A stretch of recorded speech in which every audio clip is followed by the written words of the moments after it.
মধ্যে খলিফা নিযুক্ত করেছেন। কি নিযুক্ত করেছেন? ইন্নী জাইলুন ফিল আরদি খলিফা। আমি তোমাদেরকে খলিফা হিসাবে পৃথিবীতে পাঠিয়েছি, প্রতিনিধি হিসাবে পৃথিবীতে পাঠিয়েছি। কি পাঠাইছেন? প্রতিনিধি। এই যে প্রতিনিধি হিসাবে পৃথিবীতে আপনাকে আমাকে পাঠিয়েছেন, তার মানে সে একজন প্রতিনিধি, আমি একজন প্রতিনিধি। এই মসজিদের যত মুসল্লি আছে সবাই একজন একজন করে দায়িত্বশীল, ঠিক কিনা? সবার দায়িত্বের ব্যাপারে আল্লাহ রাব্বুল আলামিনের কাছে জবাবদিহি করতে হবে। আল্লাহ বলেন, কারো দায়িত্বের ব্যাপারে প্রশ্নের জবাব কেউ না দিয়ে এক ইঞ্চি কেউ লড়তে পারবে না কিয়ামতের মাঠে। 1 ইঞ্চি সবার দায়িত্বের ব্যাপারে জিজ্ঞাসাবাদ করা হবে। রিমান্ড হয় না? রিমান্ড শব্দের অর্থ কি বলেন তো? রিমান্ড শব্দের অর্থ হলো জিজ্ঞাসাবাদ, তাই না? রিমান্ড শব্দের অর্থ হলো জিজ্ঞাসাবাদ। আমরা মনে করি রিমান্ড মানে মারধর। হ্যাঁ, মারধরও আছে। জিজ্ঞাসাবাদ আপনাকে করবে, এই খুন করছো কিনা? যদি বলেন হ্যাঁ করছি, তাহলে জেল হোক আর জুলুম হোক আর ফাঁসি হোক, যে কোনো একটা হবে। আর যে পর্যন্ত এই ব্যক্তি মুখ দিয়ে স্বীকার হয় নাই যে আমি খুন করেছি, আমি ডাকাতি করেছি, সেই পর্যন্ত রিমান্ড থাকে, জিজ্ঞাসাবাদ থাকে। আর এই জবান দিয়ে কথাটা বের করার জন্য ডিম থেরাপি হোক, কারেন্টের শর্ট হোক, মায়ের হোক আর যা হোক, সব হুমকি ধামকি ওখানে চলতেই থাকে, একটার পর একটা নির্যাতন চলতেই থাকে। কেন? কারণ ওর জবান দিয়ে যে পর্যন্ত কথাটা বের হয় নাই, ওই পর্যন্ত মায়ের চলতেই থাকবে। পুলিশদের বলে না, সত্য যে পর্যন্ত বের হয় নাই ওই পর্যন্ত মায়ের চালাও। সত্য বের হয়েছে, তারপর যে কোনো একটা কিছু হবে, জেল হোক আর জুলুম হোক, ফাঁসি হোক আর রিমান্ড হোক, যে কোনো একটা কিছু হবে। আল্লাহ রাব্বুল আলামিন কিয়ামতের মাঠে রিমান্ড আপনাদের নেবে, জিজ্ঞাসাবাদ করবে। কিন্তু এই জিজ্ঞাসাবাদ করবে কিভাবে?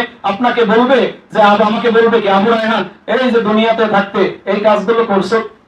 আমি বলবো, আল্লাহ তো আমি কেউ করি নাই গো আল্লাহ।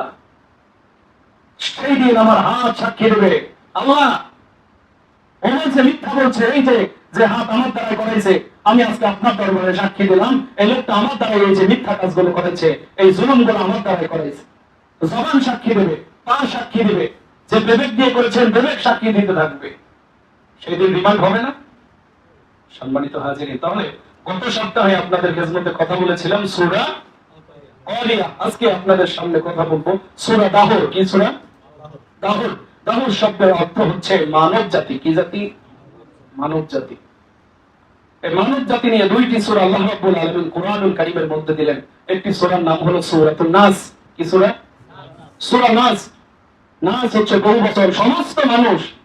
আর এটা হলো মানব জাতি, এক বচন। মানুষদেরকে নিয়ে মানুষ কিভাবে সৃষ্টি হলো, এই সূরার মধ্যে বিস্তারিত আল্লাহ রাব্বুল আলামিন তুলে ধরেছেন। আল্লাহ রাব্বুল আলামিন বলেন, হাল আতা আলাল ইনসানি হিনুম মিনাত দাহরি লাম ইয়াকুন শাইআম মাযকুরা। আল্লাহু আকবার।